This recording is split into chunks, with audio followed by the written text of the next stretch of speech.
I'm going to call the February 25th meeting of the Escondido Planning Commission to order. You'll stand with me and salute the flag.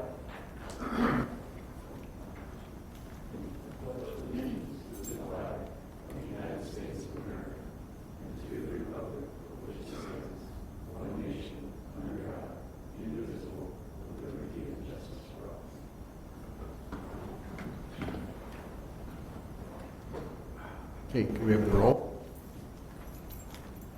We have Commissioner Wiley. Here. Noting the absence of Commissioner Cohen.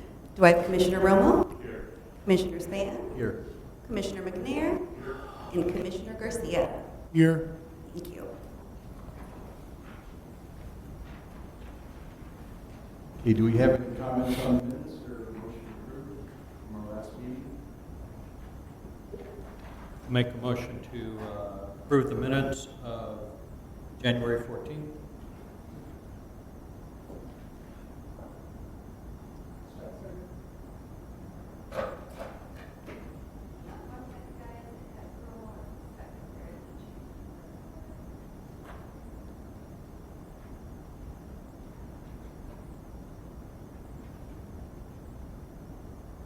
You want to do a hand vote? Okay, all in favor? All in favor? We have unanimous. Okay, written communication. Yes, Chair. We do have two items that were circulated to the dais. One is from correspondence from Stan Stark that pertains to the first public hearing item G1.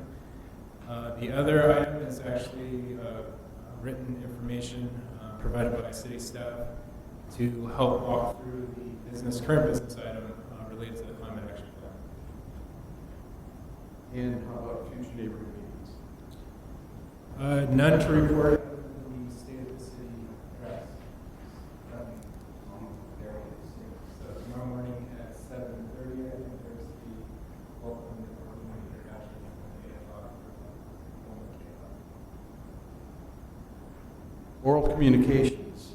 Does anybody in the audience want to speak about something that's not on tonight's agenda? Okay, seeing none. Sorry, through the chair, if I may. I'd like to just introduce our new senior deputy city attorney, Kurt Whitman. He will be in the hot seat, I guess, for the next foreseeable future. He's just started, I think, 2 weeks ago, so this is his first meeting. I just want to make sure that he was received by the planning commission. He knew he was.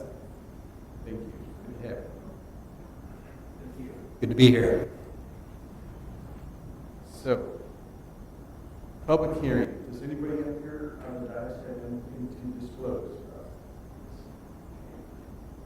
Zoning Code Amendment AZ 20-0001.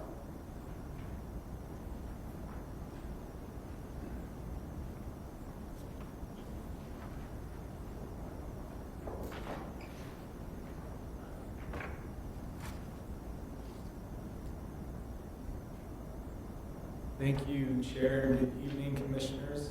Mike Strong, Assistant Planning Director, Planning Division. This public hearing item is essentially representative of the third similar topic that has been presented on an annual basis since 2017.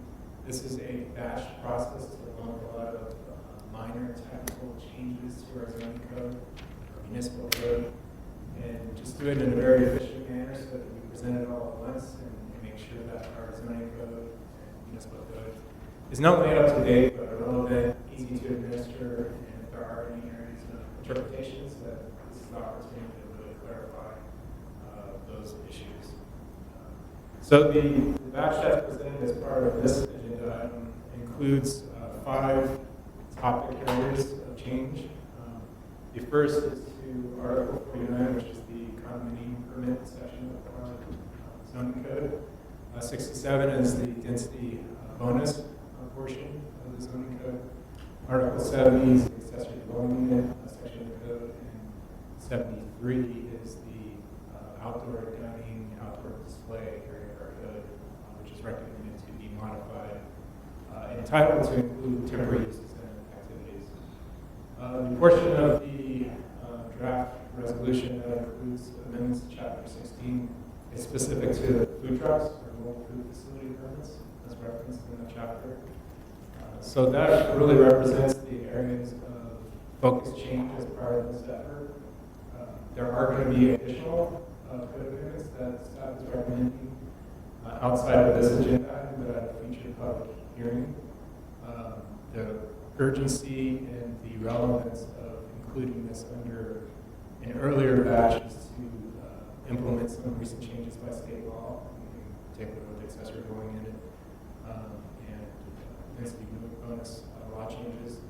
But for the other sections, because there's applicants that are waiting for those potential changes, so it made sense to group those together, move forward with them quickly, and then under a separate cover, return with the rest of this year's code amendments. Most of the suggested changes are provided in strikeout underline and are pretty self-explanatory. I'll go through a few of those that aren't as clear and more or less explain the genesis behind those changes and why staff feels that they're appropriate to include under the cover of this omnibus. The first is to the Article 49 condominium permits. To create ownership for multifamily projects, you need a condominium permit, and currently it requires city council approval regardless of size. Under other forms of development type, if anyone does a subdivision map that is more than 5 lots, the planning commission retains the ultimate decision-making authority unless it's bundled with other discretionary permits that would require city council approval, like a land development ordinance or a development agreement. The purpose of creating streamlined opportunities for condominium permits is as the city is facilitating infill development opportunities, if it's on a small lot, 4 or less units, it makes sense that those should be processed and handled at a staff level. The city is interested in encouraging and not discriminating against any tenure type. So currently, the zone code is promoting apartment, single ownership type of development types, and it would only seem to make sense that we want to create similar streamlined provisions for condominium where there are multiple owners with new development. The Article 67, which is our density bonus ordinance, is in effect an implementation ordinance of state law. State law under Government Code Section 65915 preempts the field of density bonus law. There are some allowances to adopt density bonus local preferences or supplemental regulations in addition to state law, which normally does not interfere with the intent of density bonus law. Most of the changes that are provided are referenced a legislative bill that was passed this last cycle, AB 1763. Very significant changes on what constitutes an eligible activity under density bonus law and the thresholds and allowances of concessions or incentives. In particular, the density bonus law is expanded for those projects that include 100% affordable housing projects to include an unlimited density around transit areas with an additional 3 stories of height as an incentive or concession. So those are preemptive requirements in effect under that AB 1763, and so the proposed changes essentially restate those that existing law that went into effect January 1st of this year. There's also a provision related to student housing that was included in the omnibus package.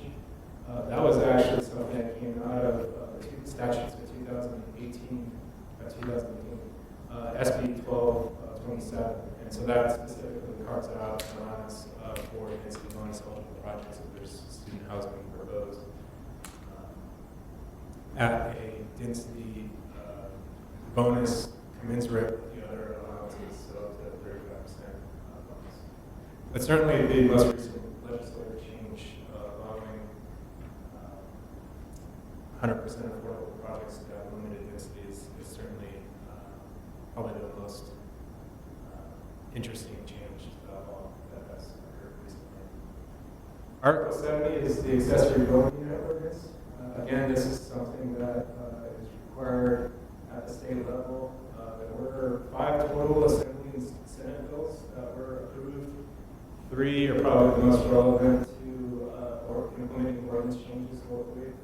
AB 68 allows 2 accessory dwelling units, so in addition to the traditional accessory dwelling unit, there's now an allowance for a junior accessory dwelling unit.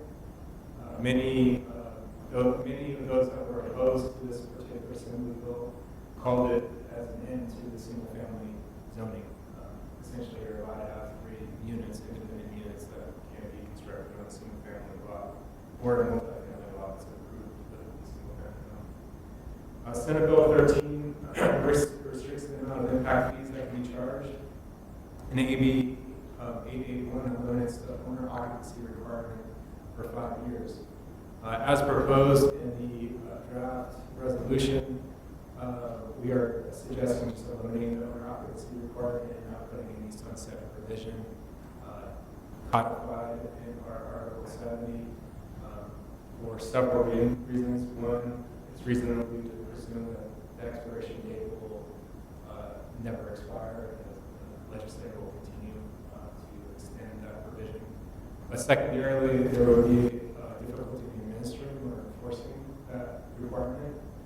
Many people that take advantage of that owner occupancy requirement between January 1st, 2020 to the year 2025 would do so and not necessarily occupy that property in those intervening years.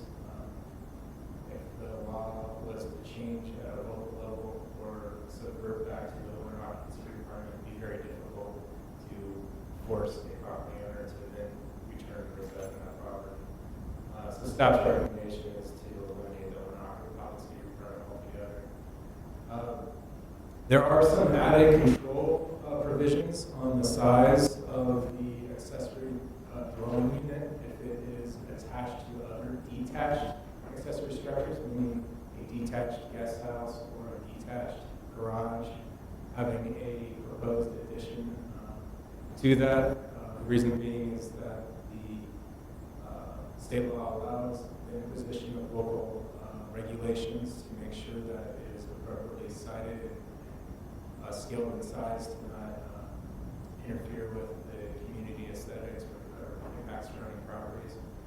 So limiting the size so it doesn't exceed that of the primary building of the main residence seemed like a obvious suggestion, just to make sure that we maintain some control and they truly do perceive as accessory units and not something that's actually larger than the main unit. There's also a suggestion to add control provisions for accessory use of these units. I mentioned earlier that this is kind of doing away with single-family zoning in some sense. The thought behind these provisions, in particular, are to control the use of the property performance standards. Late in last year, there was a discussion about animal regulations on individual properties and the quantities and the types of animals permitted. So we want to make sure at a staff level that we're able to administer the code and ensure that as these accessory dwellings, junior accessory dwellings are occupied, that it's clear expectations on the number and quantities of animals that are actually permitted on the premises. If you recall in particular, the rooster allowance, allowing one on a residential property of a certain size, we don't want there to be inferences that each unit would be allowed to have one rooster and kind of subvert the intent of that ordinance provision. Other control provisions are allowing home occupations for each of the units as if they were independent units. The provision of our code does have control regulations in place to ensure that the operational characteristics of those businesses, regardless of the number on the site, remain compatible with that main unit and the surrounding properties. There is an area for discussion that I would solicit planning commission feedback on, is whether or not we should allow larger units. State law provisions under 65852.2 allows up to 1,200 square feet, but does allow local control to limit it to 1,000 square feet, which is our current regulation maximum allowance. There are members of our community that are interested in bumping that up to 1,200 square feet. And some circumstances, so it might be appropriate for those larger rural lots. The other is, and this will take some time to explain, but there is provisions under state law that guarantees a maximum unit size of 850 square feet. However, the local agencies that identify other development standards, such as a percentage requirement of the size of the main unit, that the city can or agency cannot preclude the development of an 800 square foot house, accessory dwelling unit. So the difference between 800 and 850 square feet is relatively small. It's very difficult to explain the nuances of those code provisions and why someone can't build 850 square feet versus 800 in many instances. So it may make sense just to have a flat across the board standard that you're guaranteed at least 850 square feet. So those are areas that city staff would be interested in seeing if there's any planning commission interest in pursuing those allowances, and if so, recommended to include that as part of the motion, and staff will include that and forward the recommendations to the city council. Article 73 currently is entitled Outdoor Food Sales and Outdoor Storage Regulations. The proposed amendment is to expand outdoor temporary uses or any temporary activity use in the property to actually authorize the use of the property, which we customarily allow today. It's fairly limited in scope, and so the idea is to allow other activities that would be limited in time and expand the authorization and permitting authority to just allow things that we customarily already allow today. The duration of each permit is also specified in for each use in the draft resolution. The last piece of the batch code amendments includes amendments to Chapter 16 of the municipal code. That's generally our business licensing, business activity portion of our code, where food trucks and mobile food facilities are identified. And the idea is to create additional permitting authority for allowing mobile food trucks, in particular allowing it at the swap meet, which there currently is several trucks there today that are unpermitted, but it makes sense to legitimize that use. And then should any specific land area or a property owner want to allow additional food truck vending opportunities that are recurring and beyond a temporary activity, to seek a specific plan amendment or create a specific plan for that site and allow that as a recurring, permanent type of use of activity. So that kind of concludes the walkthrough of the items covered under the batch code amendment. The project is covered by the general rule exemption and covered by something under the Public Resources Code, and the California Code of Regulations, which exempts the adoption of the ordinances. Many of the code amendments do restate existing laws, so there isn't breaking new legal ground and follows laws laid out in prior precedent. Some of the items related to temporary use and activities of land, those are minor alterations of land, such uses might have certain temporary effects of a nuisance nature, but such effects are controlled by the regulatory authority. Other changes are organizational and administrative function, the action of the government, which will result in no direct or indirect physical changes in the environment. And for those reasons, the proposed project is not capable of causing a direct, reasonable, or foreseeable indirect impact on the environment or changing the environment. So that concludes staff's presentation. I'm available to answer questions. Thank you. Does anybody? Yeah, I've got a few questions. We'll just go by page number, I guess. Page number 19, this is under the density bonus. And it's a question, if you go down the whole list, and they're all numbered and lettered, but if we go down to number 3, which is probably about 2/3 of the way down, And it talks about a concession or incentive shall also mean approval of mixed-use zoning. What constitutes mixed-use zoning? And I guess what I'm getting at is mixed-use 1,000 square feet of commercial, or is it 5,000, or is there nothing there? Is just going to be kind of left up to staff? It would be up to the permit decision maker. It would be deemed a concession or incentive in accordance with state law, so it would be reviewed under the same light as the determinative findings that need to be reached to support a concession or incentive. Those are exact words from amended state law. So there is no quantified limit, maximum term limitation of what constitutes mixed use. The premise and genesis of that specific statute provision stems from looking at allowances in residential areas and allowing the developer to put together a pro forma to look at all the direct and indirect costs of what it takes to build affordable housing. And should the applicant want to diversify the revenue stream or subsidize some of the direct costs by partnering with a commercial entity or business, that would then enable that conversation. But the financial pro forma of that will be reviewed as part of the application. And so that would be subject to the authority of that decision maker, which it might be at a staff level, if it's considered a plot plan, or it might be the planning commission or city council if the permit type would require that level of authority.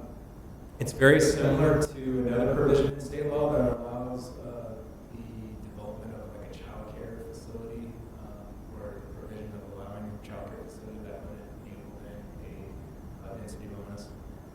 But all it's related to is finding ways to incentivize housing production and affordable housing in particular, and determining creative ways to enable that opportunity.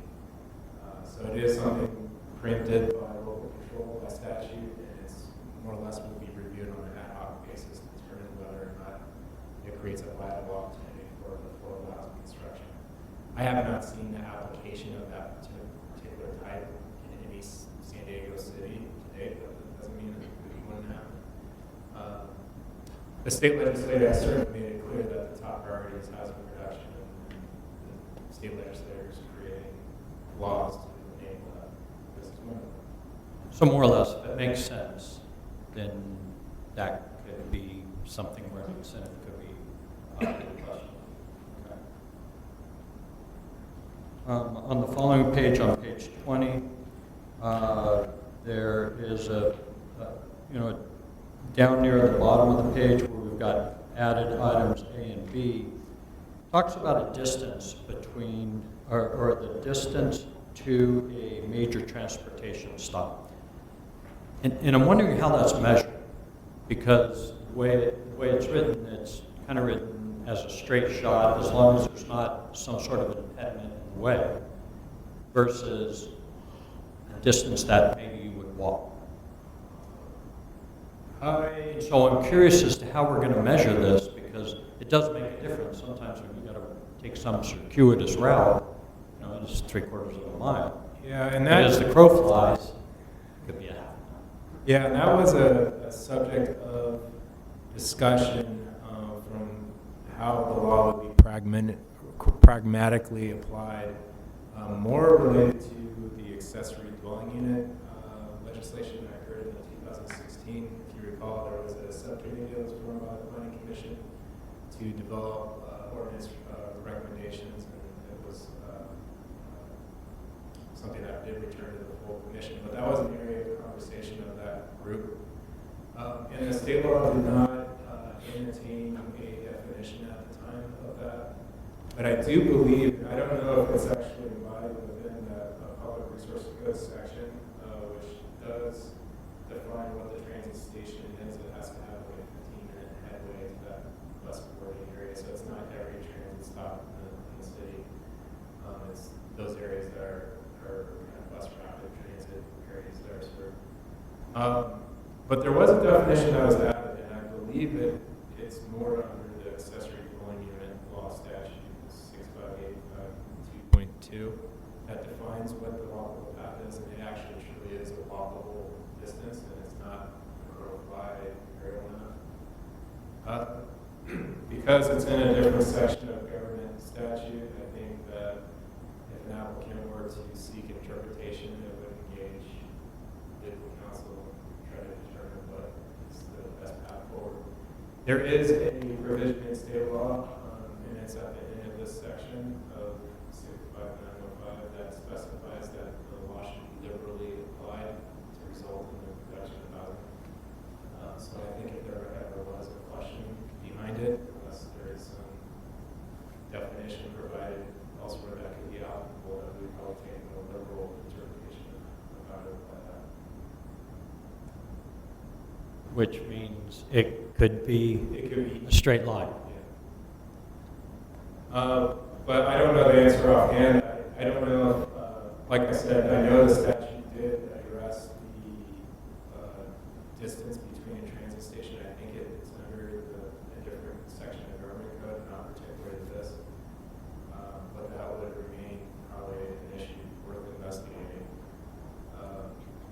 And I'm just kind of wondering what the intent is. I mean, is it intended to be the walking distance, or is it intended to be, look, you take the corner of the property and draw an arc, and if you're within it, then you're good to go. Yeah, typically, when researching the intent of the state legislature, we usually look at the Senate and simply floor analysis, which is usually put together by the author to explain what the purpose is. But absent any definition or description in there, it would be left to be determined ad hoc, unless there's some other legal precedent definition that we could apply to this. So if we so chose, we could add the definition that says this is, walkable distance. And I'm not sure how we would do that if it's a walkable distance from the edge of the property or a walkable distance from the unit itself. Not that I want to be, making wholesale changes on the dais here, but it is a question because I know that it's going to come up as we go down this pathway into the future where everybody is trying to maximize out everything that they're trying to get. And I'm just kind of wondering, where we're going to make this interpretation. Is why I'm asking the question. I have a question. Yeah. So right now, we said it's every 15 minutes, basically, the bus goes by bus stop every 15 minutes. It's considered a transit corridor. Yeah, I'm actually looking it up so we can have the full conversation of it, but I am on that section that talks about the service, and it says specifically, and this is under the public resource code that's referenced in that section, the 21155B. It says specifically, for the purpose of this section, a high-quality transit corridor means a corridor with a fixed bus route service with service intervals no longer than 15 minutes during peak commute hours.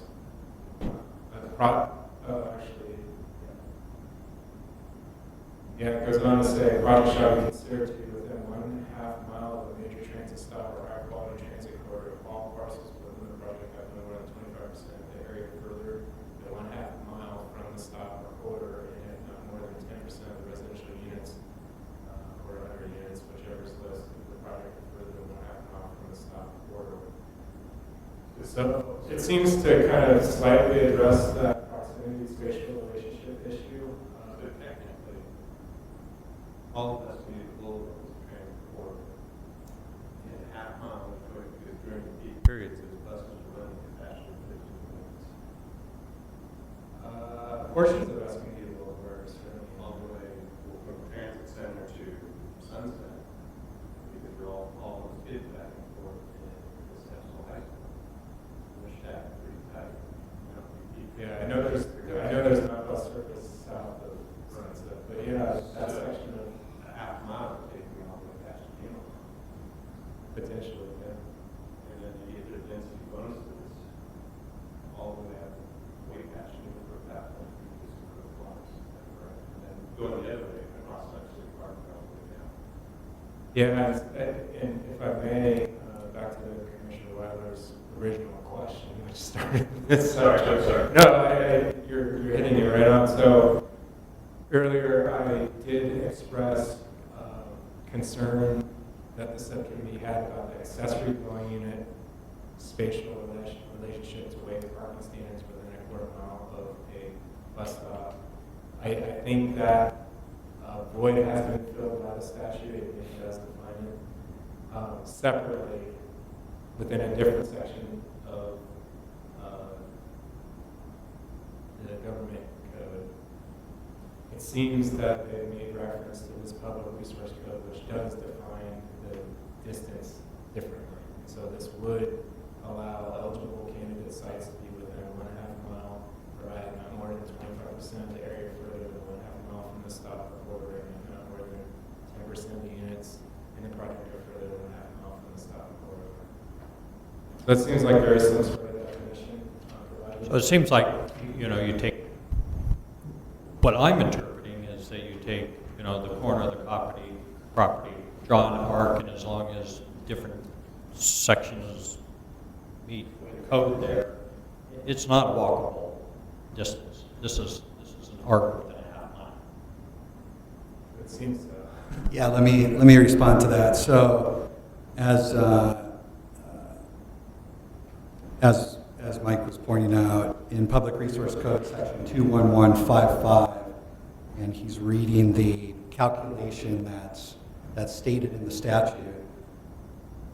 Projects shall be considered to be within 1/2 mile of a major transit stop if all parcels within the project have no more than 25% of their area farther than 1/2 mile. So, stated a different way, 75% of that parcel needs to be within a 1/2 mile Got it. radius. And it's still the radius, not the walk. It is a radius, but it's not from the corner Right. most adjacent. Somewhere within the project itself. I got it. Exactly. I'm just kind of looking for an interpretation on how this gets implemented. What's a major transportation stop or a transit stop? Is that what we were talking about, where it's every 15 minutes? Because I'm seeing something else in here that talks about 8 stops an hour. And now I don't see what that is. But what's the difference between, there's two kind of definitions going on. Right. The transit stops also further defined by another section of the public. Oh, resource never code. mind. I read this wrong. It was 8 times, stops 8 times a day. Sorry. Right, not an hour. I got it. Okay, that's it on the, So basically, just so I get a clear understanding of what could potentially happen, is all the way down Escondido Boulevard till it hits Sunset, all the way down Second and Grand. That's all bus stops that are pretty active.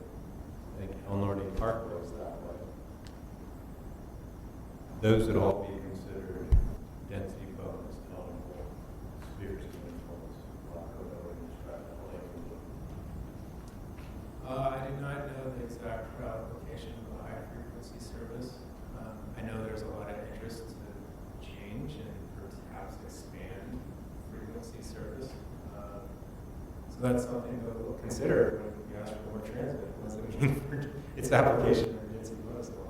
But certainly there is a legislative intent to link housing to transportation choices, reduce VMT, and put more housing in locations that can change their single occupant or community behavior.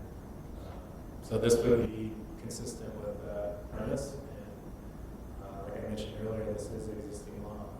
So this is verbatim language from the law that's now being placed as in our implementation ordinance. So what authority does the city council or the planning commission have to stop that high density from occurring, such as the Aspire project from here going forward? Well, the benefit with the Aspire project is that it involves other legislative actions and a purchase sale agreement. Okay. But that doesn't mean that a density bonus application would not occur privately on property and not seek a density or legislative action and could pursue a permit type that is to cover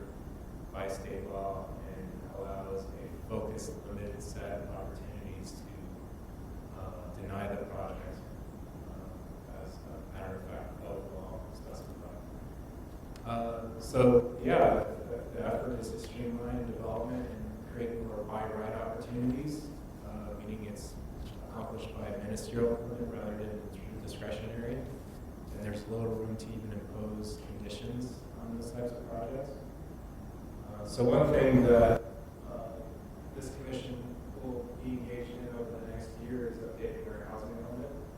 The city recently obtained $310,000 through SB2 grant funding to put together a housing element and a new specific plan in the old HP zoning district, which is east of the Palmer Heights Hospital in the downtown area.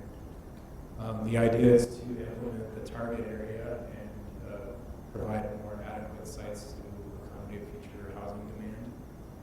Simply put, the city of Escondido does not have enough sites available in its existing inventory to meet future demands that were adopted by the Santa Board for its process, regional housing needs assessment. So we need to rezone more land. And usually if you trigger the requirements for rezoning, it needs to be by right. And so it's a ministerial process and there's no higher level authority or review. It's done at a staff level. So that's another trade-off to consider is what type of allowances do we want to enable in code to streamline building construction projects, knowing that at some point they may take advantage of density bonus law and apply it on the site, increase the density, and potentially increase the story height of those buildings. How do we protect ourselves? I'm sure you've told me that. Well, there's little to do. I mean, it's a preemptive law, and so there are limited findings on what a city can do to deny a project. So absent from that, the best thing you can do is incite legislative change and contact the local assembly and senate lawmakers.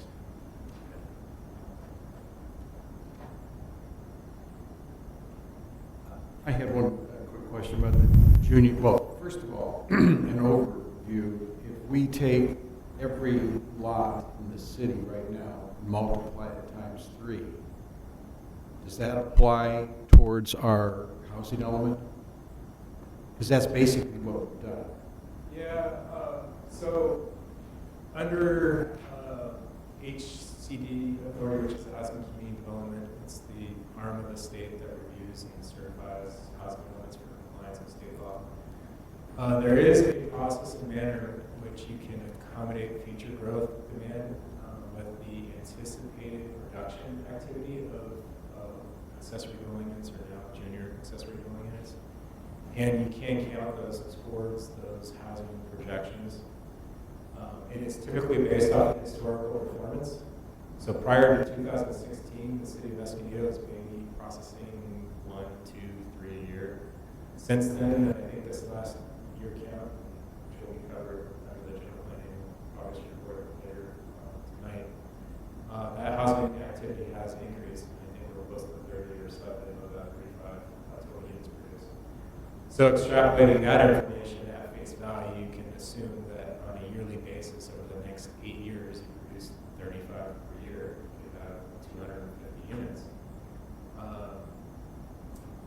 The other option is to make some reasonable expectation about future productivity based on programmatic changes that are going to be expected to be occurring during the next 8 years.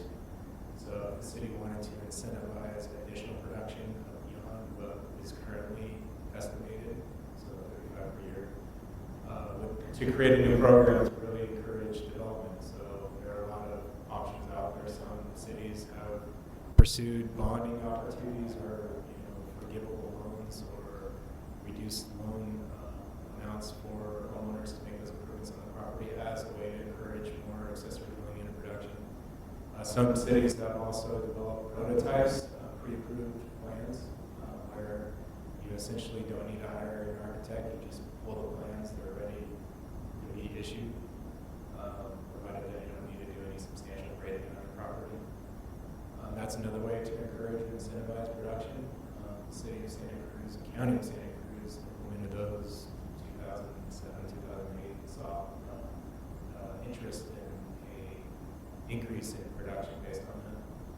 So likely, we will be pursuing some sort of program to increase accessory dwelling unit production and estimate what we reasonably would expect to achieve over an 8-year period and then apply that to our RENA obligation. Our RENA obligation is like 9,000 units. So likely the accessory dwelling units is going to be a small portion of that production. We'd have to look for other opportunities. I know there are other areas that are not getting stuck the way Escondido got stuck. I feel that Sandag's using the pie in the sky equation to come up with this required housing. I remember back the general plan prior to the general plan we have now. Sandag was saying, oh, the city's going to grow, it's going to be 200,000 people. And it didn't happen. It literally didn't happen. And we are bending over backwards to meet obligations for something that I don't think is going to happen. All it's going to do is destroy this city as well as other cities. I also know that there's nothing we can do about it other than come up with a plan that's as pie in the sky as their estimate, and that is, well, we estimate that every house in the city is going to triple because of the opportunity they have.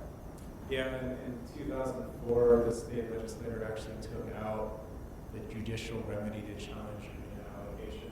There actually used to be a provision in state law that allows cities to contest and fight the numbers that they were assigned. But that obviously is a clear indication from the state that the number that you're given is what you need to accommodate. In our cycle 5 allocation, we had slightly over 5,000 units assigned through the RENA. And this cycle we have 9,600. So some cities and agencies have their numbers decrease. Some numbers remain relatively flat. I think San Marcos did not have a huge increase. City of Vista, City of Escondido did. Cities of Coronado, Rio Beach, Solana Beach have relatively high numbers, more than what they're able to accommodate. County of San Diego's number dropped 75% of those the side period before. So yeah, that's part of the deliberative assignment process. And once the Sandag board adopts that number, it becomes fun. So the cities were given. I think the regional housing needs plan was adopted in November of last year, and cities have until April 2021 to adopt their housing plans. So on March 4th, the city council will be presented with a scope of services and an RFP and a project timeline schedule to prepare the housing element, and then we'll return likely in April to city council to execute the contract. It's anticipated that the public participation plan will include a lot of community involvement, including regular presentations to the planning commission. So as milestones are reached, the planning commission is aware of those activities and engagement events to potentially cite those locations. So it'll be very similar to the climate action plan. Presentations that have been rolling over the last year and a half or so. But that's going to be a subject of a lot of conversations for this commission. Last question, the junior ADUs, I was under the impression that had to be part of your existing house. Now, can that be a completely separate unit on the property so that we're looking at 3 separate structures? As written, this would be within the existing or proposed single-family home. Right. So it would be theoretically, part of the main unit. you can have 3 units, but there are only be 2 structures. Or other detached accessory structures that are not habitable, including and potentially habitable in a guest house on our lot. Thank you. Any other questions? I've got a few more questions on the ADU section. Do we have any restrictions as far as the number of days that, or a requirement that says you can't rent one of these ADUs for less than 30 days? That is provided. And I may have missed it, but Recommendations, yeah, I'll refer to it by page number. and that's okay if it's in there. You know, I trust it. that's Yeah, in it's there. I just missed subsection it. E on page 23. So yeah, the goal is to not create ADU or some sort of short-term vacation rental. Okay, all right, good. And as far as, when this, it's easy to get this concept when we're dealing with single-family homes. What happens when we're in a multifamily where somebody's proposing a project, let's say 10 units, and then adds an ADU for each one and a junior ADU for each one? So all of a sudden your density is going from, 15 units to the acre, and you zip it right on up to 45 units to the acre. And I get it, if it's allowed by the state, it's allowed by the state, and we just need to comply. But is that how this works? I'm the messenger. Yeah, so I'm just asking For a what's multifamily- coming down from the state, does it allow for that? It's a legitimate question. So for detached accessory structures, you're allowed up to 2 or 25% of the units there. Most of the conversions that I think you're going to see, if that does happen, is probably going to be converting some of the garage spaces. That's the most reasonable, probably logical expectation of mine. But yeah, and without the need to replace the parking, that could create significant changes for that apartment complex and its propensity to impact surrounding neighborhoods because you're taking away parking and adding more units. Exactly. So that is an allowance understandable. And I don't know how we as a community, even as a body here, can prevent this from happening. But it's real. There's some creative guys out there, and they are going to go, aha, look what I've got. And I can triple my unit count and not even have to put in any parking. That's going to create havoc on a neighborhood. Anyway, it's just get off the soapbox, but it's a concern.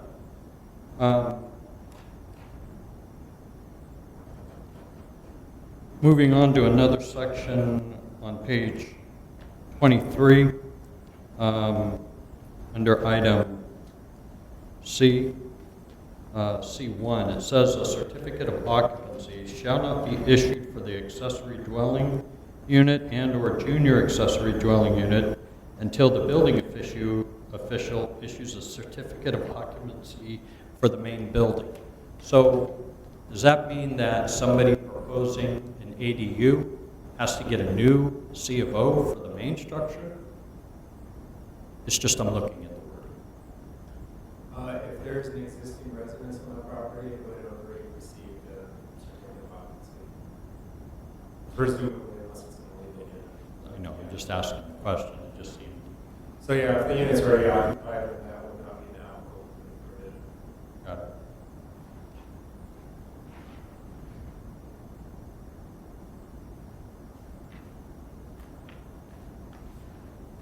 All right, I think that was it for my questions. Thank you. At this point in time, I'm going to open the public hearing, and I have one speaker slip here. Stan Stark. Yep.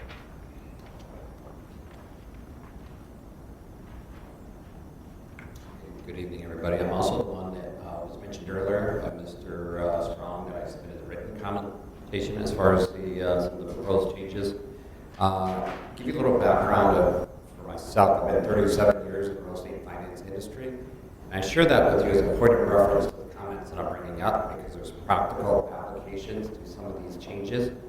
One of the first ones I want to talk about is on the junior development unit that's attached to the primary residence. The setback requirements for a JDU is that of a single-family detached home, which, depending on the zoning you're in, may be, 10 to 25 feet or something like that. However, on the accessory dwelling unit, the setback requirement on a side lot, is what I'm referring to here, is only 4 feet. So it's much more generous as far as a smaller required setback for ADU than a JDU. From a practicality standpoint, what I'm proposing is if the junior development unit is as attached to the primary on the side of the JDU, let's say it's built on one side of the residence, that the setback requirement be the same as an ADU at 4 feet instead of 10 feet, whatever the requirement is. It shouldn't be more restrictive than what an ADU is. And only on that side of the property in which the JDU. So if they're building something, attaching it to a home, on that side allow for 4 feet instead of the normal setback requirements. So that's one of the proposals that I'm changing, just so it allows more within a property and gives you some more options there. The other thing is, currently there's a maximum bedroom count of 2 bedrooms. Okay, if you get above 800 to 850 square feet, and even if you leave it at the existing 1,000, it's much more practical. If we think back to why this law was created, it's one of the best things, in my opinion, that's come out of the state as far as actually addressing housing issues that's going on right now. It may make your jobs more difficult in the planning commission, I recognize that. But why put that restriction in and limit it only to 2 bedrooms when if you allow the 3 bedrooms, it actually serves more families that are really struggling with housing right now. And if you're limiting the square footage, why put that extra restriction in 2 bedrooms versus a 3 bedroom on the larger units? Okay, so that's item number 2. The other thing is most of the municipalities, including the city of, or the county of San Diego, allow 1,200 square feet. Escondido is more restrictive at only 1,000 square feet. If you're going in, and as he mentioned, there's a lot of the areas we're looking at putting in standard plans that are bypassed, go through an express process. A lot of these plans fall in that 1,000 to 1,200 square foot area. If you go to look on the finance side of things, trying to appraise property, most of your building costs, you could build a 1,200 versus 1,000 for not much difference. It's all in, all the back work going up to the 1,000. So it's much more practical to put in and go to allow to 1,200 square feet. We run into issues from appraisal standpoints, valuation, resale, being able to rent the property. It just gives you a lot more options, creates more standard plans. If you're putting in a manufactured or one of some of the modular homes, most of them come in the 1,000 to 1,200 square feet point as far as the square footage, and most of them tend to be 3 bedrooms. So that's my 3 proposals. Just to recap, junior development unit, setback requirement only 4 feet to match what it is for the ADU units.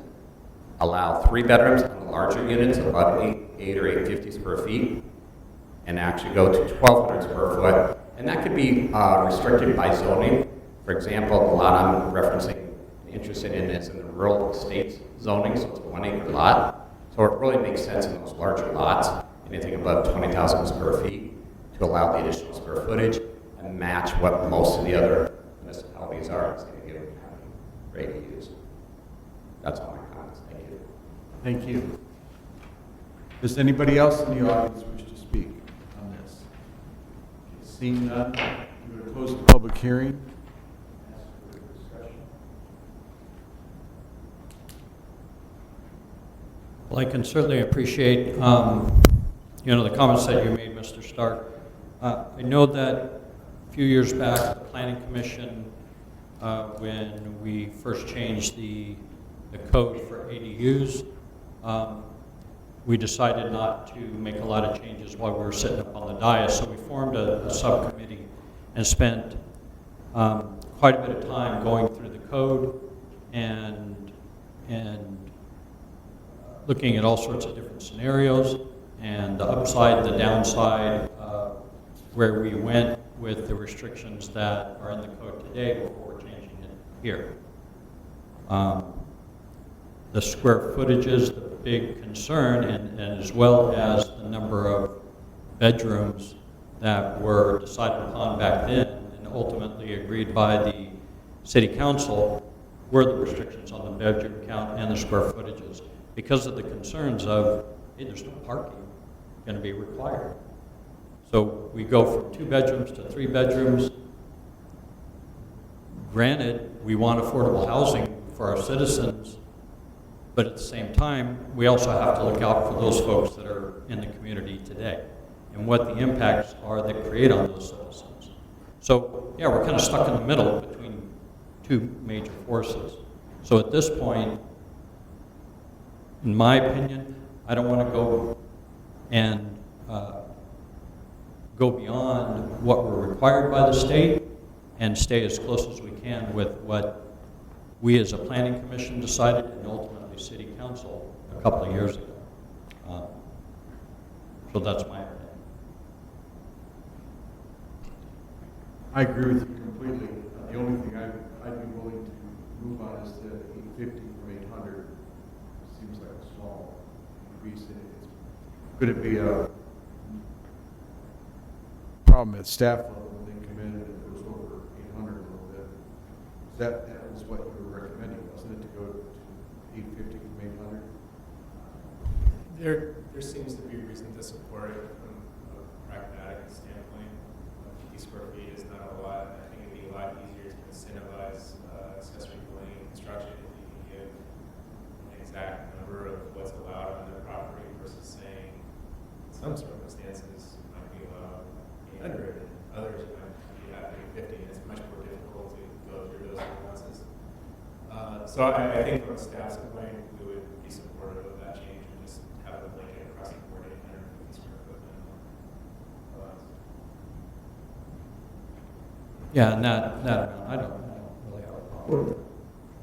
I have a problem changing the setbacks of the junior units because neighbors have moved into these homes with the expectation of having whatever setback or something comes along with accessory dwelling. Will make them feel like they're living in Harmony Grove, and that's not really fair. And so those junior units I'm okay with. If they're trying to build an accessory unit to the side of that, there's going to be other issues, the cost of construction go over the top with fire and everything else associated with it. So those are going to be in front of that house, on the back of the house, and won't be directly, still be impacting the neighbors, but it won't be directly impacting the neighbors right next to it, looking at a big wall, basically. Because that's not what we want into it. We should be wanting to have a nice lot, not have it 4 feet away from it. So I have a difficult time with that 4-foot setback in general, but especially then moving right next door house to house. And when you have both houses next door to each other, you only have an 8-foot setback between the two. Which really starts to make it really long through condos, and that could start to impact quality of life, you know, on the street and all that, and really change the whole demographics. That you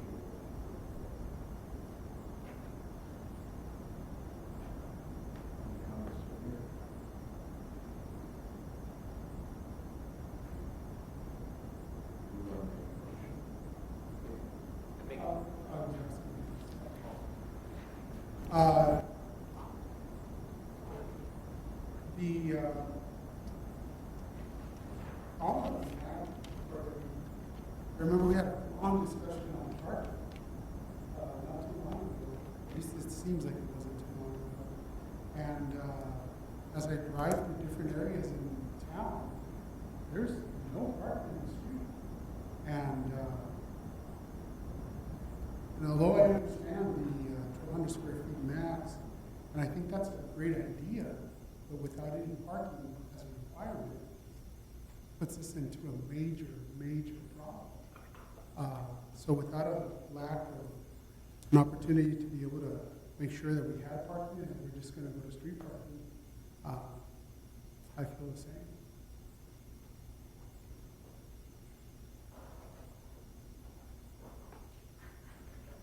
To make a motion. I'd move to approve AZ 20-0001 with the added change of allowing for, what is it, up to 850 square feet as recommended by staff.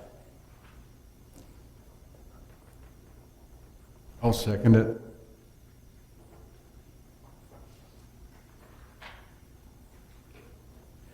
Okay, all in favor?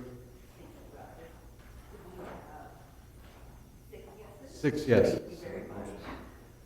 AZ 20-0001 passes.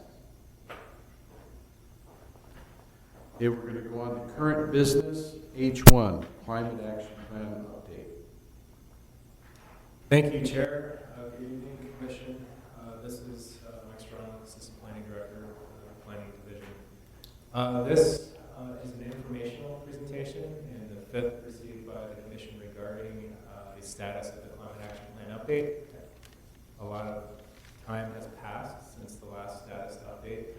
And I'll explain some of the reasons behind that during the course of this presentation.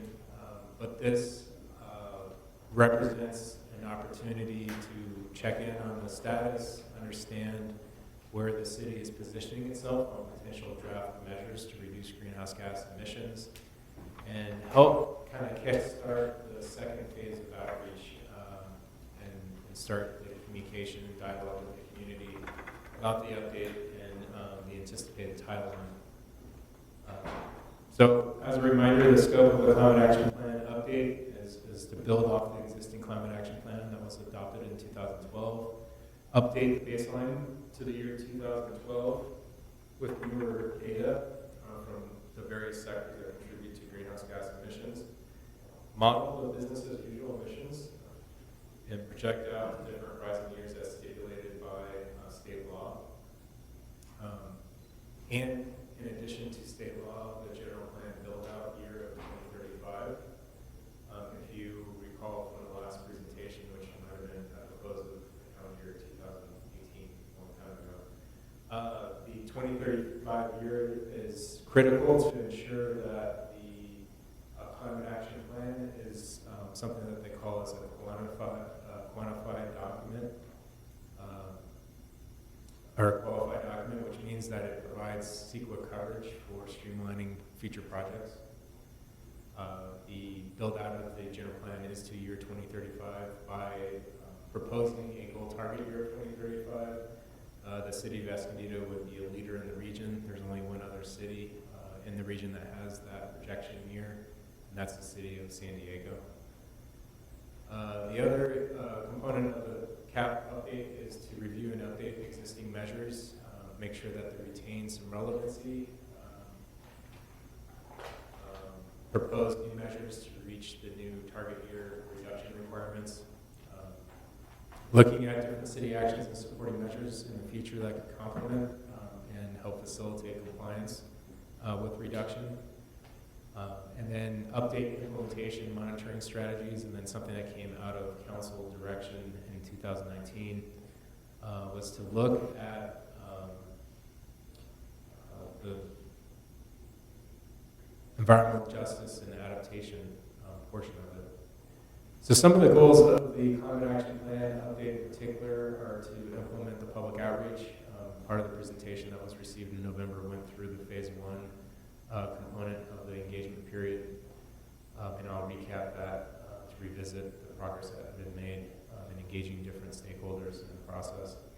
The other is to understand the expected climate change effects on the city, and because I mentioned earlier that the council was pretty interested in adaptation and social equity and environmental justice, understanding the expected change puts the city in a position to not only understand our vulnerabilities and our exposure and risk, particularly with infrastructure, but also with sensitive populations, but also understand how we make investments in the city and how we can get more return on investment, and put improvements in the areas to maximize not only greenhouse gas emission reduction opportunities, but to promote and utilization of those services in different neighborhoods. There are different sectors that provide emissions, and that is included in detail in the attachment to the staff report: transportation, electricity, natural gas, solid waste, water, and wastewater sectors all contribute to greenhouse gas emissions, both the baseline year 2012 and the horizon years. So there should be measures that are identified in each of those sectors to have specific reduction targets and reduction strategies. And I mentioned earlier that one of the advantages of having this as a CEQA clearance document is there are opportunities to streamline development. The commissioner role in the process is to receive status updates at key milestones in the project. The commission will be fully informed of the process by the time we turn with a public hearing to actually adopt or recommend adoption of the document to the city council. It also maximizes public participation opportunities, but it gives the Planning Commission an opportunity to provide some steering guidance to let us know if things don't seem right. The reason why there was a large time gap between status updates is some of the methodology and computations of the input data have changed during the intervening time during the 2019 calendar year. And to provide an example of why it's important to make sure you get it right with the calculations is the city of Carlsbad informed their city council in January of this year that they are essentially revoking their own climate action plan because the input information used to estimate DMT and reductions based off of the assumption was erroneous, meaning that their calculations did not meet the specified targets. So it's important to get it right and make sure that we're doing everything that creates a problem where we don't have to revoke and adopt a climate action plan. But it also provides more surety and the expectations of implementation. We are looking to probably kick off outreach in April of this year after a negative declaration is prepared and circulated for public review. And the idea is to return to the Planning Commission in probably June or July with that public hearing. Prior to then, there'll probably be one or two more presentations. So as things start inching towards the end zone, there's going to be more frequent status updates and check-ins with the Planning Commission. And that is reflected in this document here. This currently shows an outdated version. As you can see, the winter 2019 community outreach expectations for phase 2, the CEQA study review and CEQA threshold discussion were expected to occur. And we were anticipating at one point to adopt the document 2019. So essentially we can just change the year on all these dates. We lost a year with recalibrating our methodology assumptions and making sure we could reach the horizon year targets.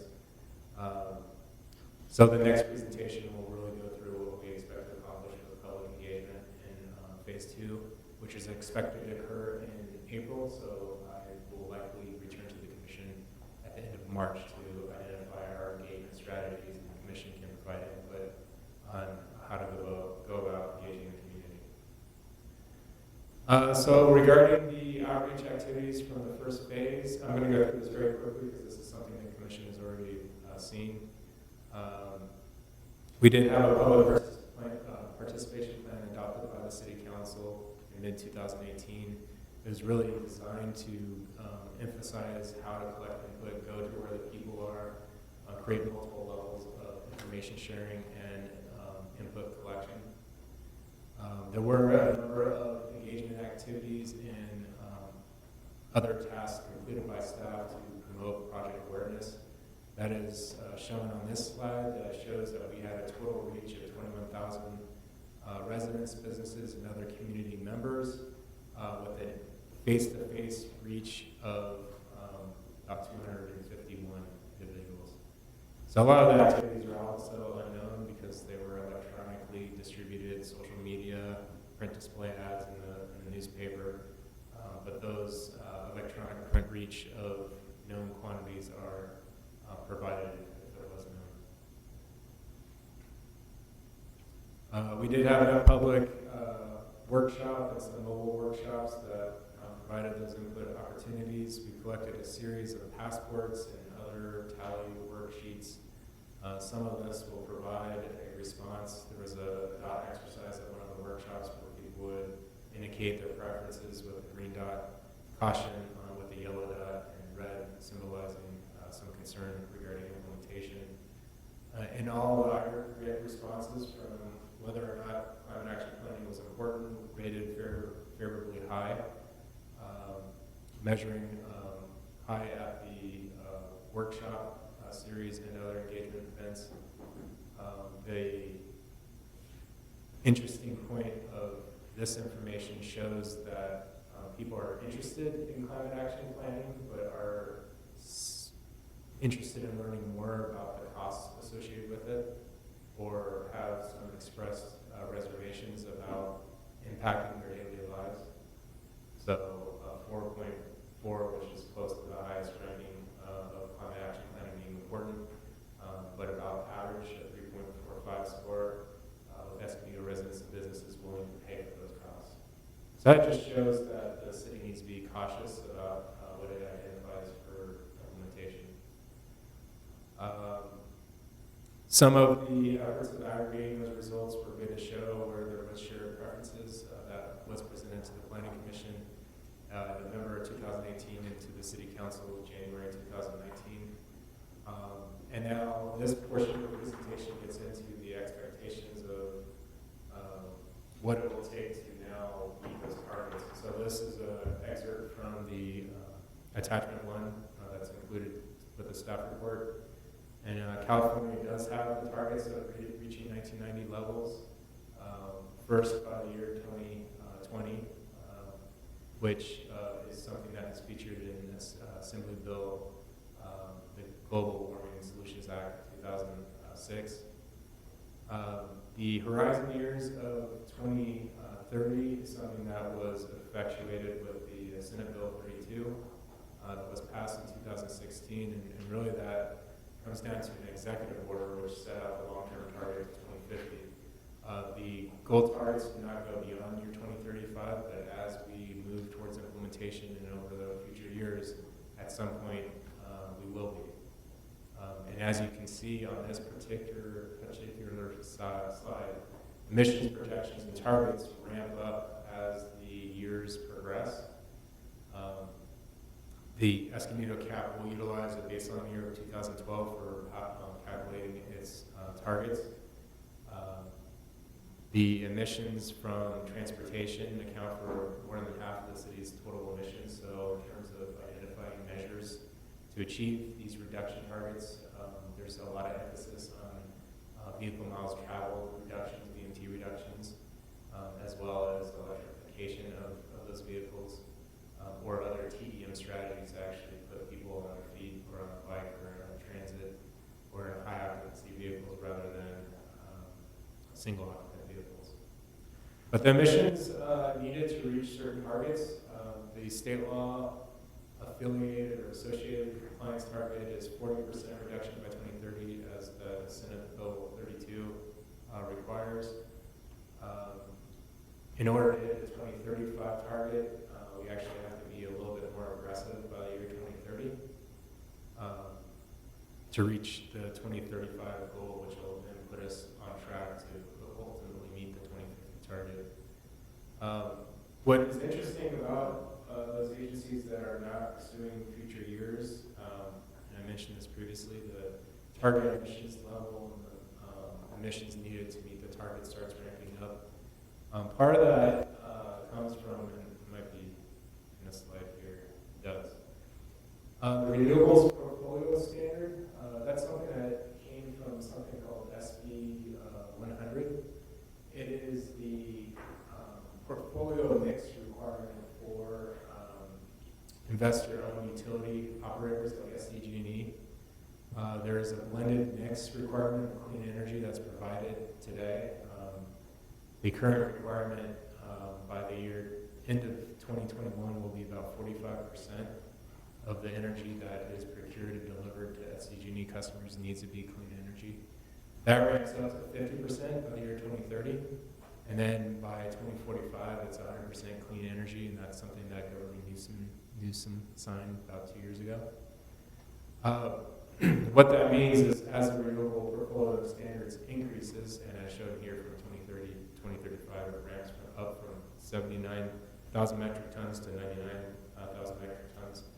That means the benefit gained from a local renewable supply, such as Community Choice Energy, the benefit decreases between 2030 and 2035, which means that agencies have to be even more aggressive between the years 2030 and 2035 to meet those same targets, because the state is essentially taking that credit away from the local agency.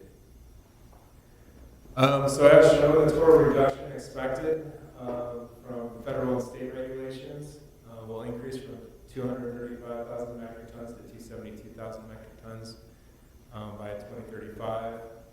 The reductions estimated for the measures that are included in the supplemental handout that was provided at the dais on your arrival identify the savings of 114,000 metric tons by the year 2035, resulting in a total reduction of 387,000 metric tons.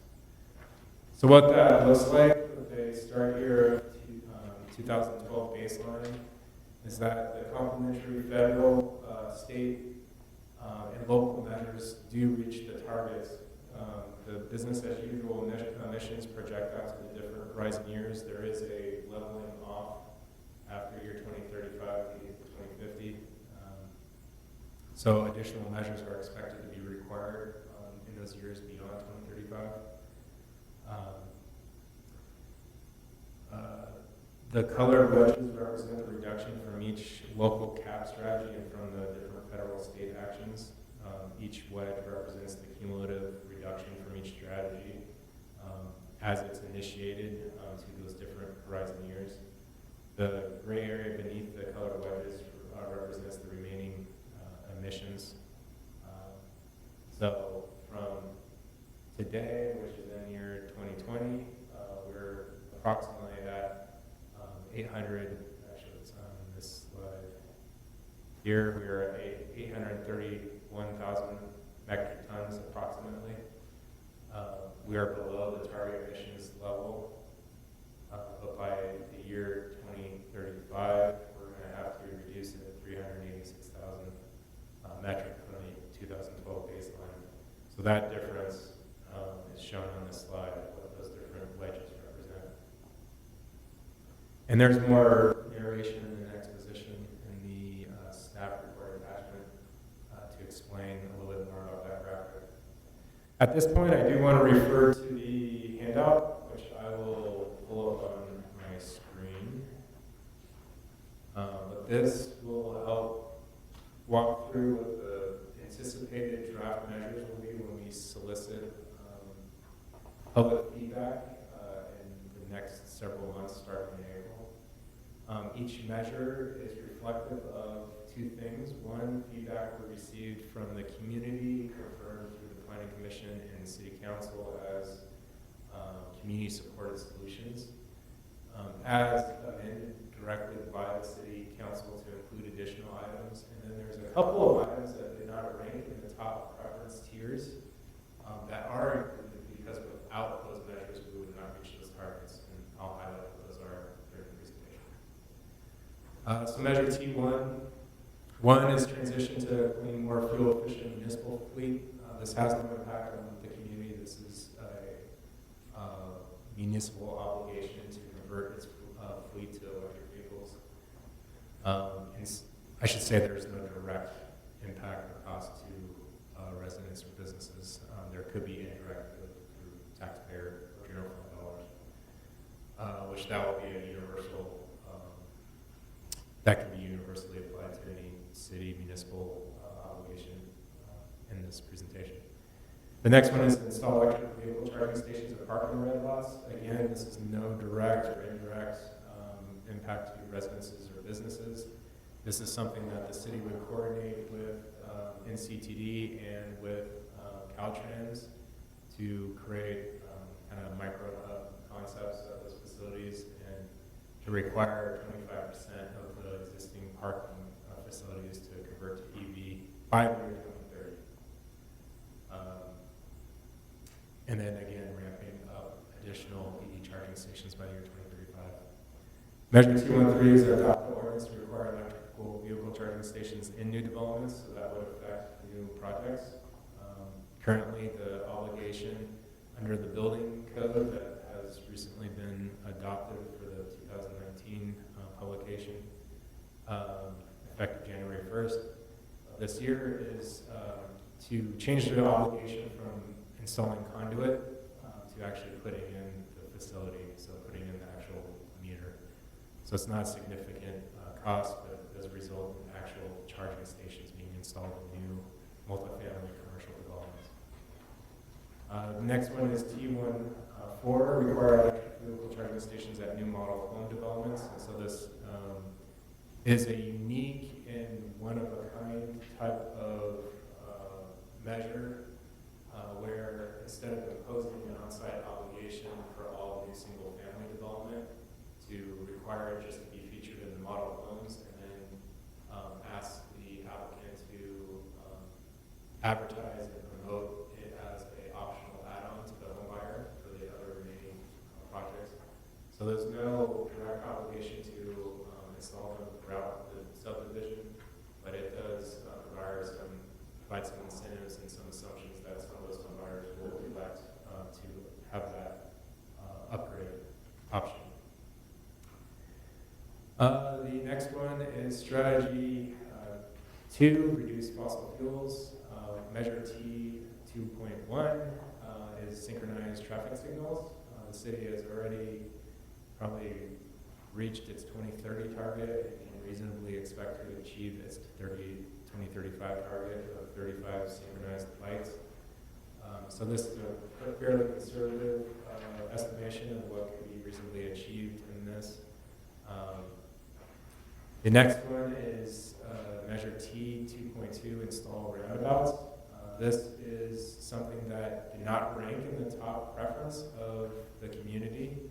It was something that was added to make sure we could achieve the future reductions target. Installing roundabouts at 8 intersections by the year 2030. There are 3 programs at the Country Club, 3 in the downtown Grand Streetscape, and 1 at Oak Creek. All those projects have been either conceptually design approved or formally approved. So we're pretty close to reaching that goal. The 2035 target would require installing 4 more. Measure T 2.3, increase renewables or alternative fuel construction equipment. So this is requiring new developments to use electric power and alternatively fueled construction equipment. Reduce vehicle miles traveled is the 3rd strategy. Measure T31, participate in the Sandag Youth Van Pool program. That's more or less like a status quo continuation of existing partnerships. Measure T32 is improve pedestrian infrastructure priority areas. That would be to adopt a pedestrian plan component to the active transportation plan, and then install and approve at least a certain amount of improvements in sidewalk priority areas by 2030 and 2035. And that is not significantly different than the current trend of production of new sidewalks in the city. Measure T3, 3 is to implement a Safe Route to School program with the Escondido Union School District. And this is to encourage, either through education, engineering projects, enforcement, increase the share percentage of students walking or riding to school. Measure T34, develop a citywide transportation demand management plan. This would require the city to look at end-of-trip facilities and new developments, so maybe creating ordinance changes that require bike parking spaces or showers or lockers with new developments. If projects receive reduced on-site parking provisions, require discount the applicant to provide their tenants or occupants or home buyers with reduced monthly transit passes for like a 6-month period. That's something that was applied to the 555 West Grand project that was recently approved by the Planning Commission. The other is updating the bikeway master plan, measure T35. And that's requiring the installation of new bike facilities. Measure T36, increase transit commuters among new downtown residents. This includes not only the like a safe route transit opportunity and connecting people to make sure there's connections and facilitate safe, convenient access to transit boarding waiting areas, but to also look at the downtown area and prepare or amend the existing parking studies to look at the feasibility of different parking garages and then convert the surface parking into development opportunities. Increase the proportion of commuters using transit by 2030 and 2035. Measure T37, develop an intra-city shuttle program. Measure T38, increase transit ridership. Measure T39, develop and implement a service-based vehicle miles traveled threshold.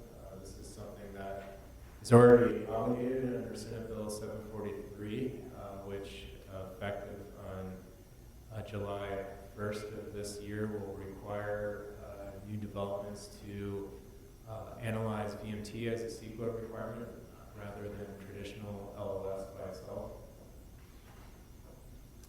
Strategy 4, increase building energy efficiency, requiring new residential development to install alternatively fueled water heaters. This is something that the city of Carlsbad adopted, and this is just requiring new alternatively fueled water heaters in new single-family and multifamily residential projects.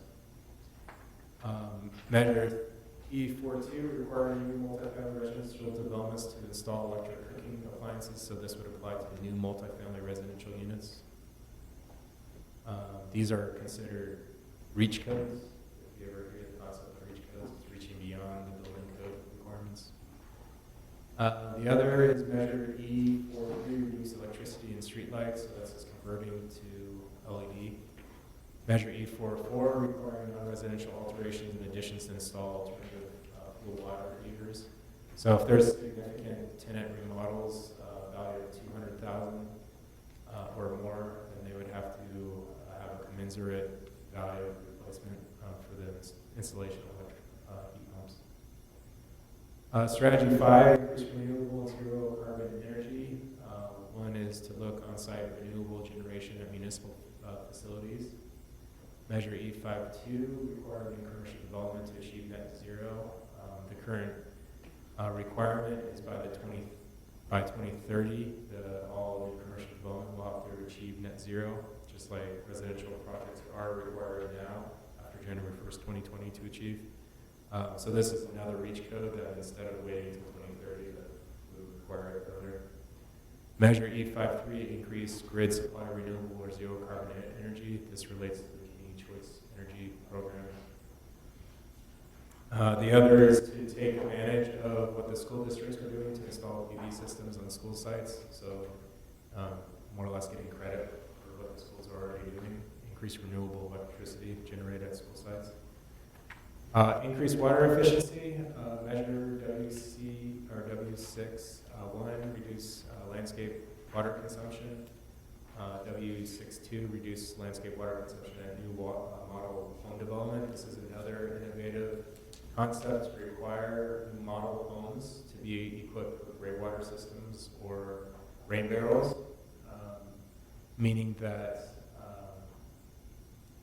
new developments would be having model homes and showcasing that, advertising it as an optional add-on to the development. Strategy 7, diversify local water supply, and that just takes advantage of the MFRO facility. Reduce and recycle solid waste. Measure S81, increase citywide waste diversion, and that primarily is the organic waste recycling, and also augmenting that by having composting and waste diversion ordinances. And then the last strategy is carbon sequestration and land conservation. Measure C91, enforce the landscape tree requirements at new developments. Currently, our code requires 1 tree per unit in addition to streetscape planting. This would make it more enforceable, and if the applicant or developer is unable to provide those provisions on site, such as the new downtown development likely doesn't have the space to accommodate 1 tree per unit. The idea is that they may pay an in lieu fee, and then we would take that planning and put it elsewhere in the community where there are hotspot areas or beautification projects desired. To complement that, Measure C92 is develop a citywide urban forestry program. Measure C93, develop an agricultural land and open space conservation program to help encourage either agricultural production, community gardening, or open space conservation. So that concludes the not so brief walkthrough of the measures proposed as part of this very robust draft measure document. This is the basis of what the CEQA document will analyze as part of the negative declaration review. And this and the other document that's provided as an attachment is available for public review and will be posted to the city's website after tonight's meeting. And the idea is to take this on the roadshow in April. Likely at the end of March, staff will return with a presentation of what to expect with outreach. And so the planning commission kind of weigh in on the anticipated engagement activities and whether or not it's appropriate or makes sense. So that concludes staff's presentation on action plan based steps. Thank you. Does anybody have any questions? Have one. So all that electrical and all that stuff is being reach codes. How does that impact it by affordable housing? Can they waive those or can we put that into the code? SB 330 was adopted, the statute in 2019 that requires new projects to not impose new ordinances or obligations on developments or freeze fees at the time of the application is made or deemed complete. So depending on the effective date of this ordinance, should it be adopted as is, would create almost like a holding pattern for projects that are in pipeline or submitting an application prior to that date. But all projects after that date would have to comply with those requirements.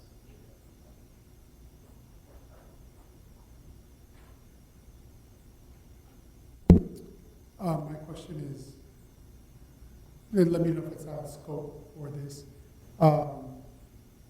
Mobile homes, as far as I know, there's no way to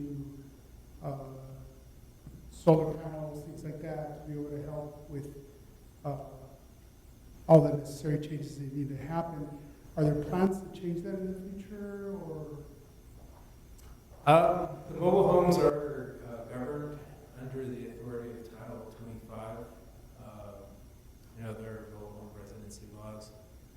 The climate action plan does not address any of those requirements, so as is, if there was anything in the Title 25 or applicable building codes that would regulate that. But it's not a part of this, but that's something I can look into and we can continue discussing that at these status check-ins. But at this moment, I don't know how future energy efficiency requirements will apply to mobile homes. Okay, thank you. Question.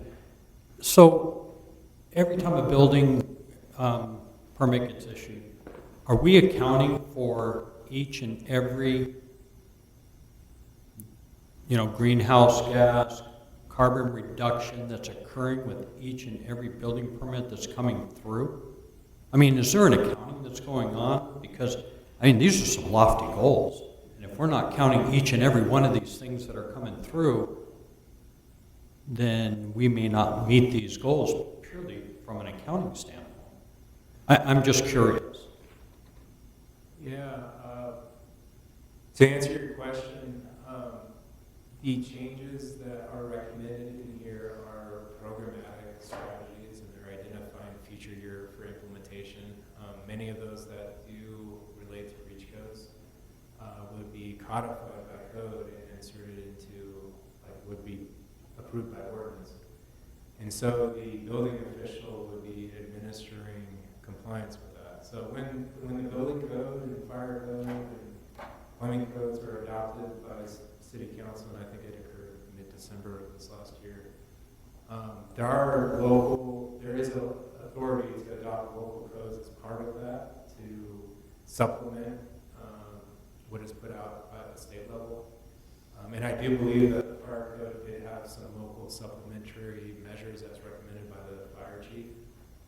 So this would be a companion to that. So it would become part of our building code, and in order for the building division to issue a permit, they would have to demonstrate compliance with whatever energy efficient changes there are, either between the new building code, the climate action plan measures, once codified, or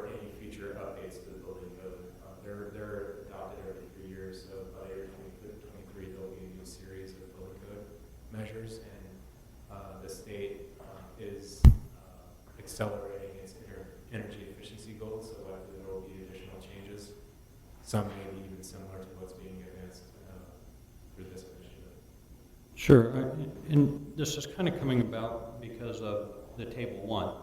And so we've got, you know, the year 2012 where we've got, you know, 900,000 metric tons, and the year 2020 we're at 831. I'm assuming there's some accounting that goes along with that. And in addition to that, you know, watching new developments that are you know, being proposed and what they're implementing, and sometimes it goes beyond what is required by code.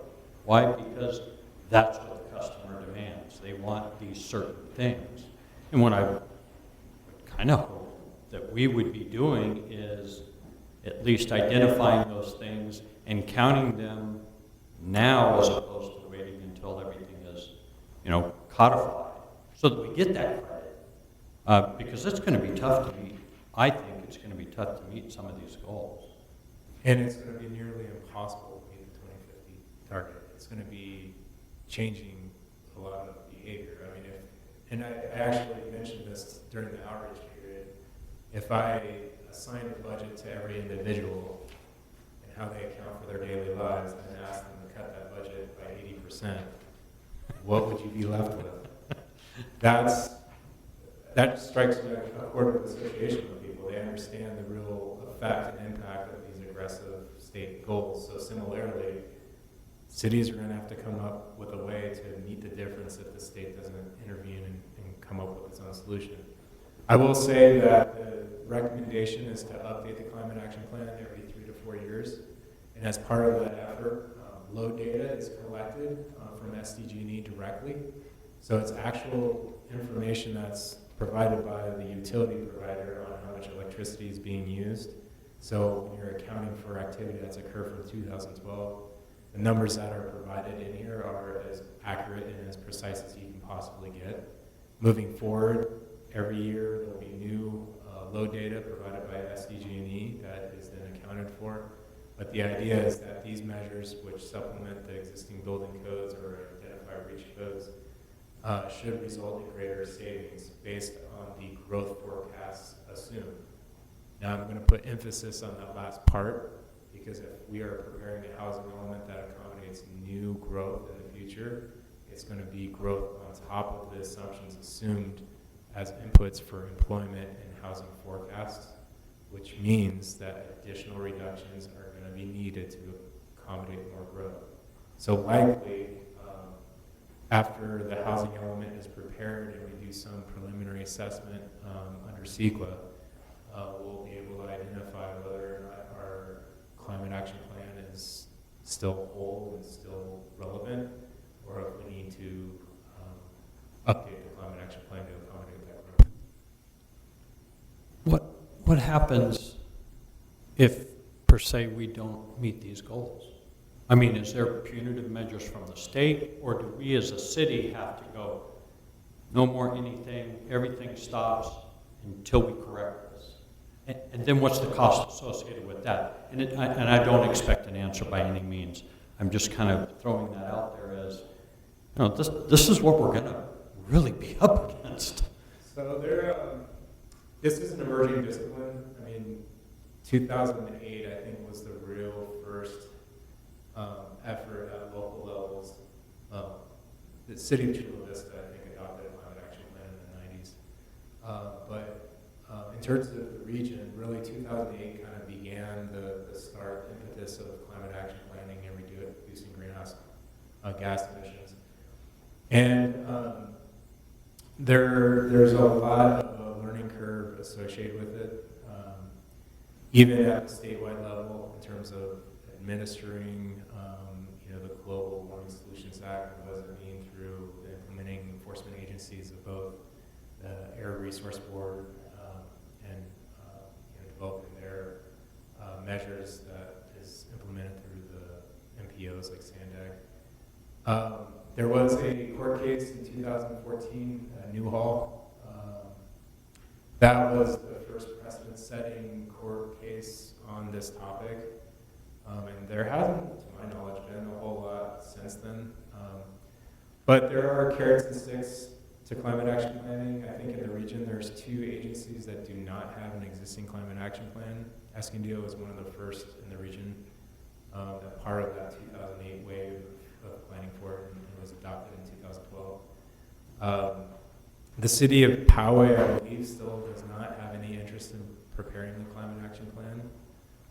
But that means that all the projects that are coming in, new physical changes in the environment, they all have to prepare their own separate greenhouse gas emissions strategy. And typically, the fee estimate to do that would range between, I don't know, $25,000 and $40,000, depending on the complexity of that project. So there are some advantages to having some sort of climate action plan strategy. Especially with comprehensive planning efforts, usually that's when cities get in trouble directly themselves, if they're doing housing elements or zone changes. That triggers some CEQA complications. But yeah, there's some risk associated with noncompliance. And I did mention earlier the city of Carlsbad, on their own investigations, realized that their climate action plan wasn't valid anymore, and instead of self-certifying a document, they self-revoked their document. So they understand the risks associated with trying to, administer land use approvals without having a climate action plan. Some of the carrots involve grant funding at this point.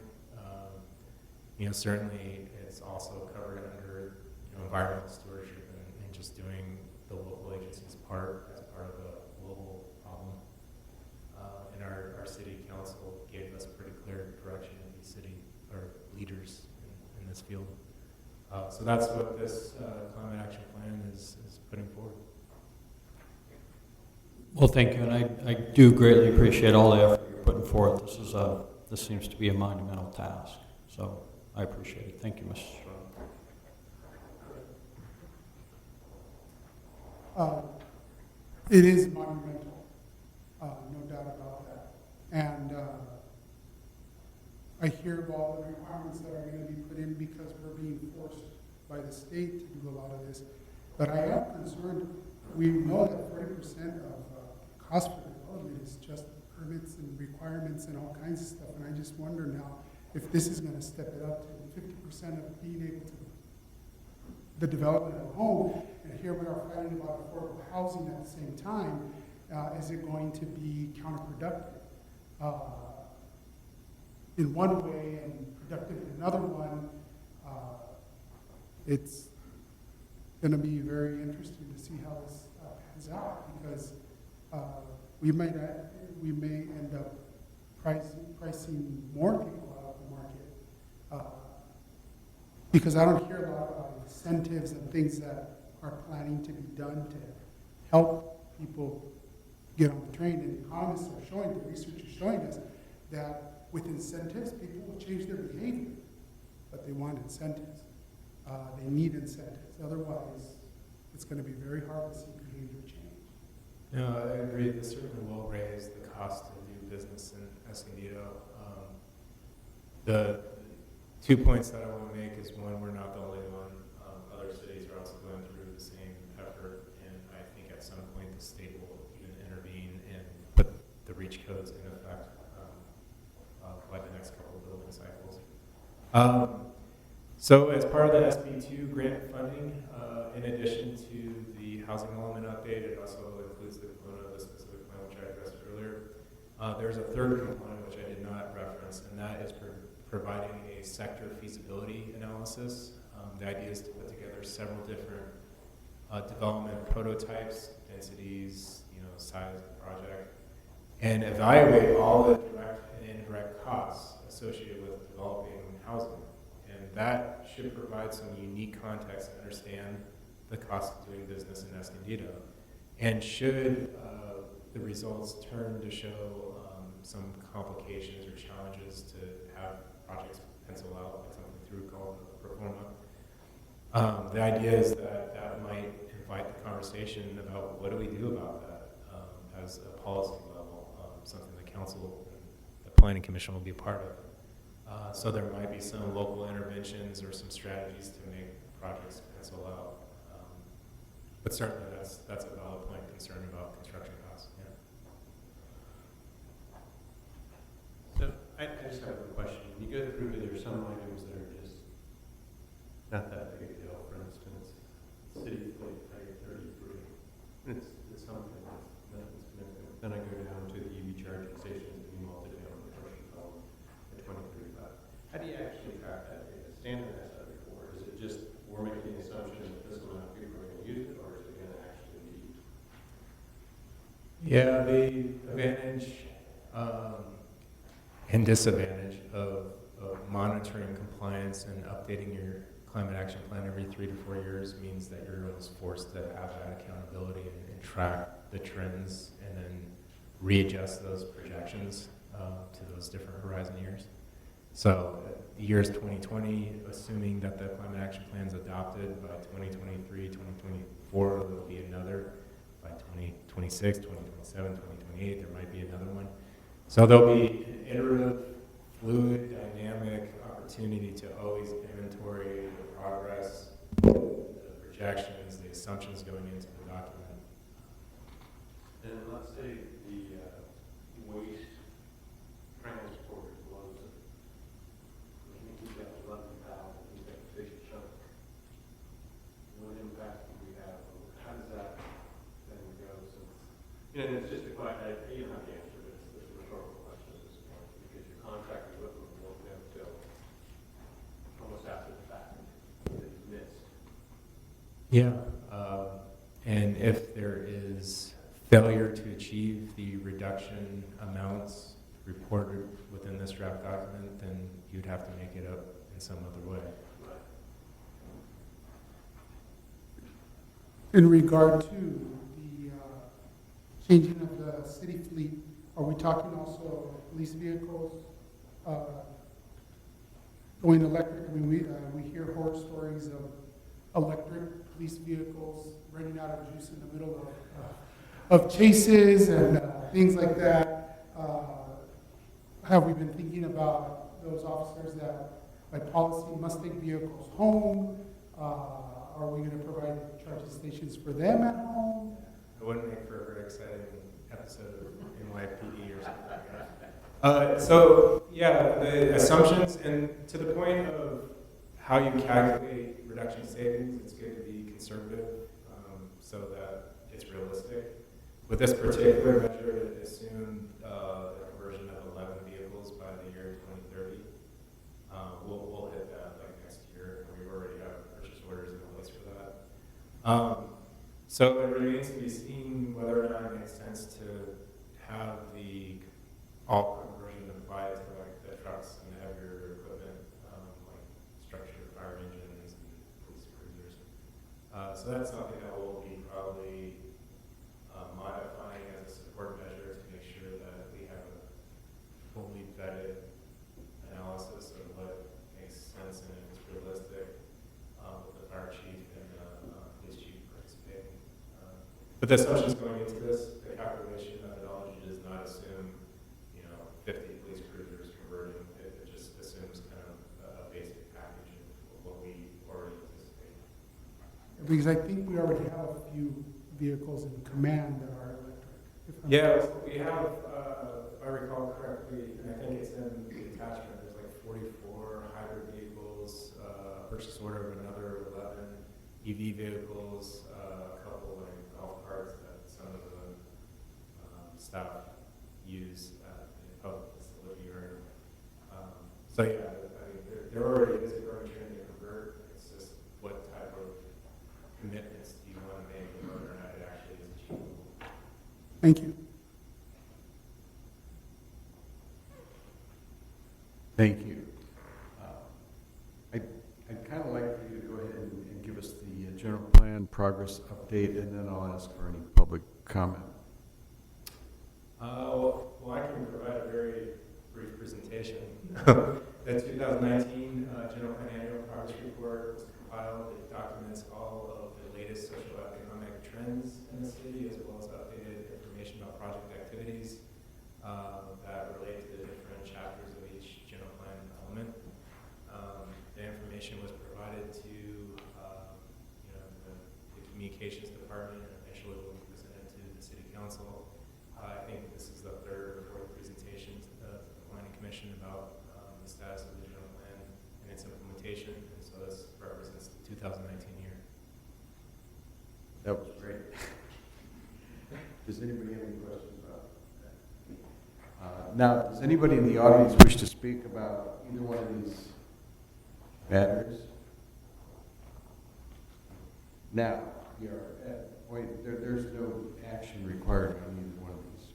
Just None required. okay. Then we'll move on to oral communication. Does anybody, I have one speaker slip oral communication, Juan Rubison? Yes, guy.